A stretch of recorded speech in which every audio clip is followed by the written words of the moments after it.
Hi friends, this is Mainak Misra and welcome back to my channel.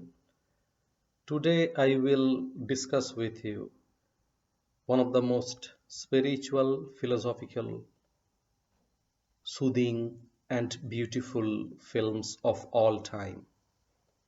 Ki-duk's Spring, Summer, Fall, Winter and Spring.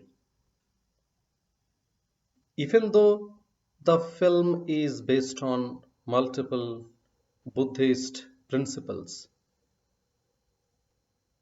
anybody from any religion can feel the pulse of the film. So, this is a universal film. The film is set in a Buddhist monastery on a lake surrounded by hills covered with lush green forest. And it features a Buddhist monk or master and his disciple across four seasons: spring, summer, fall, winter, and spring. However, these seasons are not continuous. There are gaps of around 10 to 20 years in between consecutive seasons.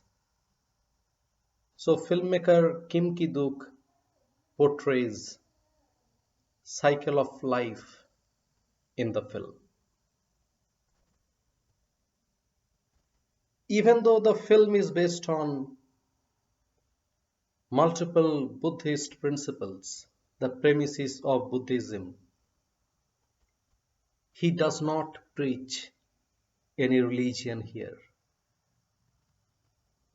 So anybody from any religion can feel the pulse of the film. He only shows that life is beautiful. No matter how strongly the negative forces affect us, life is indeed beautiful. Amid numerous obstacles, he hails the true essence of life. He celebrates life. In spring, we see Master and his disciple pass their time by meditating inside the monastery. The novice monk goes to the other side of the lake to collect herbs. One day, while collecting herbs, he sees a fish, frog, and snake, and he ties a stone with each of them, and he giggles while tying the stones. He fails to realize the pain of those animals. And his master sees everything from behind.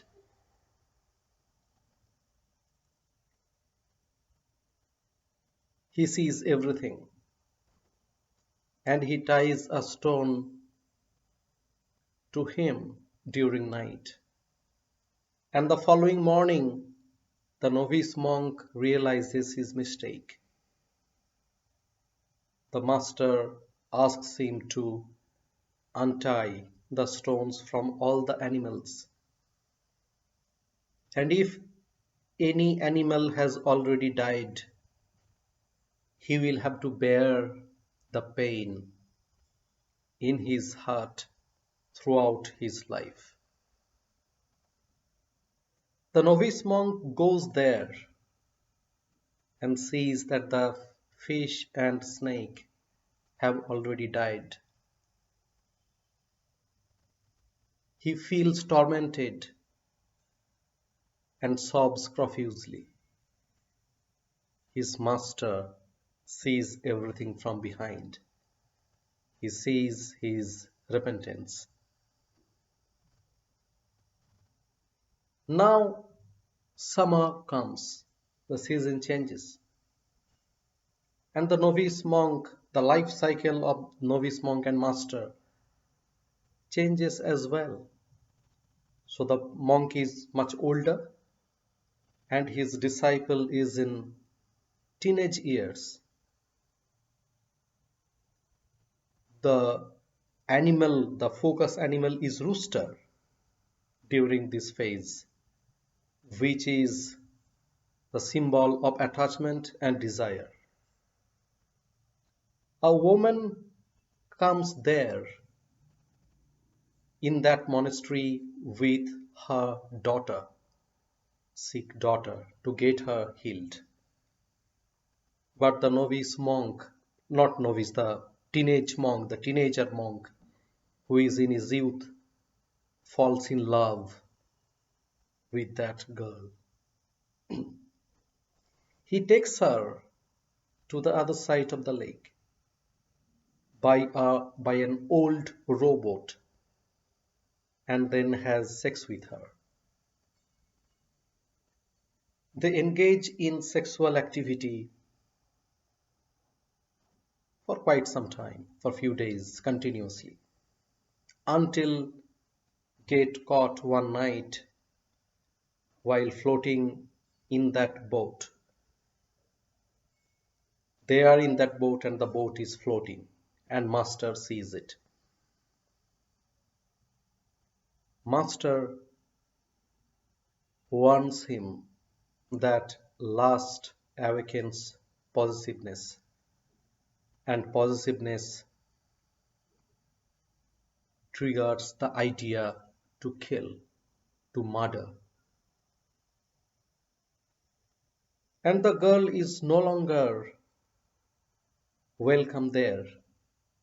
Master takes her in the boat,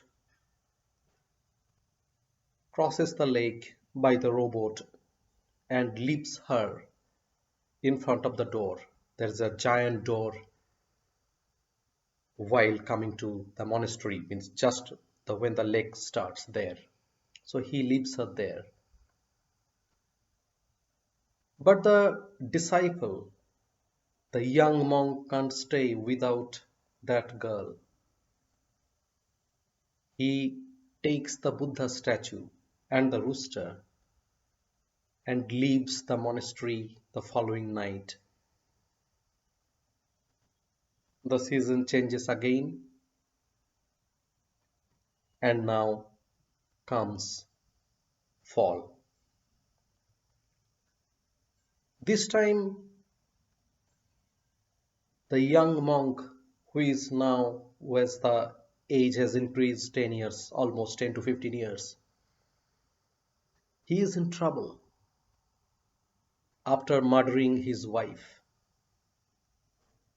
He comes to the monastery, places that Buddha statue there in the monastery, and tries to commit suicide as per Buddhist rituals.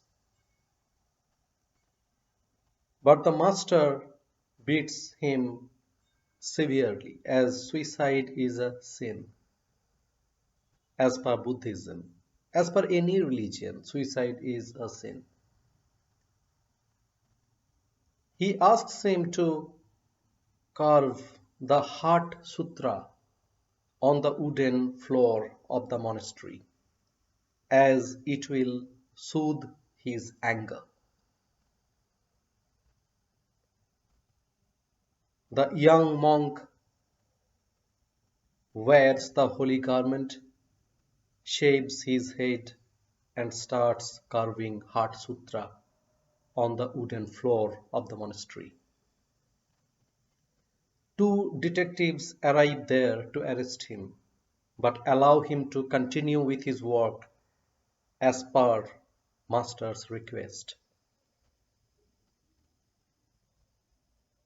He falls asleep when he finishes his task. The detectives fill the letters with green, yellow, purple, orange colors. And then when he wakes up, they take him away. Master, there's a beautiful scene. Master at first does not release him. So the boat doesn't progress, doesn't proceed forward. And then he releases him. Master builds a pyre, sits on it, seals his mouth, nose, ear, and then sets the pyre on fire. A snake leaves the boat and swims across the lake to the monastery. Now the season changes again and it is winter now. The monk is in his middle age. He returns to the monastery which has been abandoned for many years after his master's demise. He wears the holy garment, digs out his teeth and sarira from the boat, builds a Buddha statue under the water stream, and wraps the teeth and sarira around the Buddha statue with a red cloth. And then he finds out a book of Buddhist physical exercises. In that freezing atmosphere, he starts physical exercises. A woman arrives there with her baby son in her lap, and then she keeps her son there and tries to flee during night and accidentally falls down a hole in that lake and drowns. The monk discovers her body the next morning and starts taking care of the kid. He goes for nirvana now. He ties the circular grinder of the monastery to his body with a rope, takes the Buddha statue, the Maitreya Buddha statue, and starts climbing the tallest, the summit of the tallest hill there.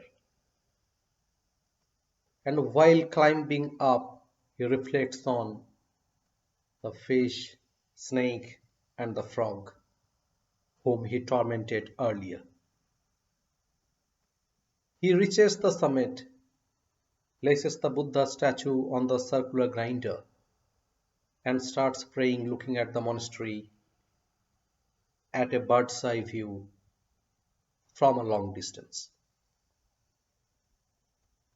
Then again spring comes, the cycle, it's a cycle, so again spring comes and that baby now is the novice monk, and the middle-aged monk now is the master. And the same way the novice monk tortures the turtle in the monastery, goes to the other side of the lake and puts stones in the mouths of fish, a snake, and a frog. In the same way his master did. So the cycle repeats. And in the last scene, we see the Buddha statue in that summit at a bird's eye view of the monastery from a long distance. And that's how the film ends.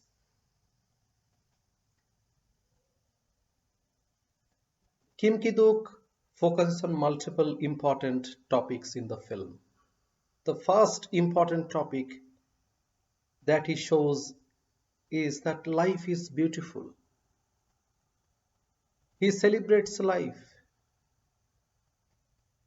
There will be negative forces like the novice monk tortures the fish, the snake, and the frog. In his youth, he murders his wife. So there will be negative forces. Life is not complete without sorrow, without pessimism, without violence. All those will be there. But amid obstacles, we should hail the positive forces of life, the beauties of life, the virtues of life. So the entire film looks very beautiful. The lake is so serene, beautiful, covered with hills, surrounded by hills that are covered with lush green forest. The entire atmosphere is serene and heavenly, especially during winter. The landscape turns into heavenly bliss. So everything in the film shows that life is indeed beautiful. The second important point that Ki-duk shows is the cycle of life. And he shows through cycle of seasons. Much like cycle of seasons, like spring comes, then summer, then fall, winter. The same way the cycle of life continues in human's life. We grow from childhood to early adulthood, late adulthood, then middle age, then to old age. So like cycle of seasons, cycle of life is also true, and he brilliantly shows that. The circular grinder is the symbol of that cycle of life, and in Buddhism it is called Bhava Chakra. Bhava Chakra is eternal, is true, and in the hub there is snake, that is the symbol of anger, and rooster, symbol of attachment and desire, and both are shown in the film. The third important point that he shows is the Buddhist principles of karma, samsara, and nirvana. Karma means our work, our deeds during our lifetime. Karma is true, universal, eternal. Nobody can escape from that. If anybody does, commits any crime, any misdeeds, he or she will have to suffer during their lifetime. He or she cannot be saved, have to suffer the consequences. The same way when the novice monk tortures the frog, snake, and fish during his childhood, his boyhood years, he goes for nirvana, mukti, liberation, redemption during middle age. He torments himself. He drags the circular grinder. He ties it to his body and drags it across the road to the hill. And then he prays there. So he chooses the way of nirvana, the way of redemption, the way of beloved Lord. The only way to cross, to pass the worldly attachments is through the way of God, beloved Lord. If we have the worldly attachments, the samsara, then we will not be able to achieve nirvana, redemption. We will have to cross, we'll have to pass that worldly attachment. We'll have to remove that worldly attachment. That's why the monk warns his disciple when he engages in sexual activity with that girl. That last awakens possessiveness, and possessiveness leads to murder. And exactly that happens. So filmmaker Kim Ki-duk brilliantly shows karma, samsara, and nirvana in the film. This is a brilliant film, and most striking phenomenon is the cinematography by Baek Dong Yoon. Each frame looks like a poster. He brilliantly captures the serene beauty, the heavenly bliss through his camera, and the entire atmosphere looks like paradise.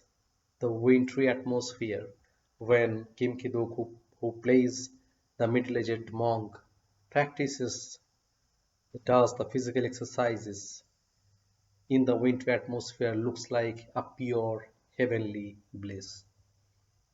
Music is spiritual as well, filled with Buddhist principles.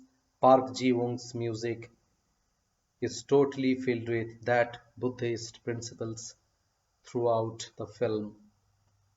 The Arirang song that is used while he is climbing up the hill enriches the atmosphere with religious values and virtues.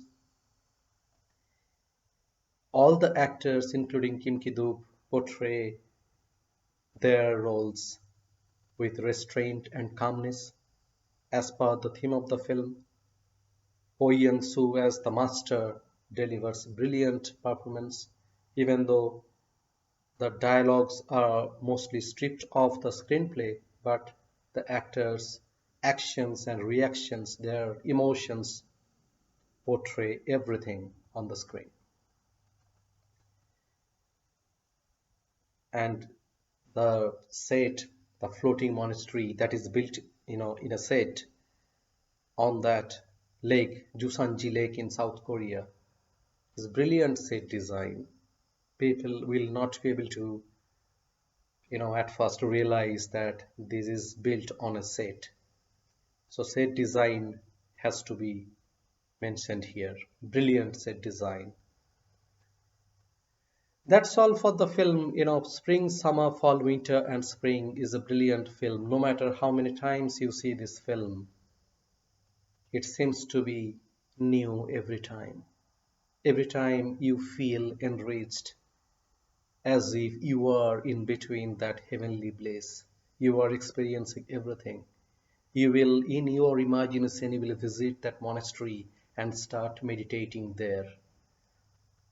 I hope you have seen this film. If you have not, then please see this film. Please watch very carefully with whole heart and pray while watching.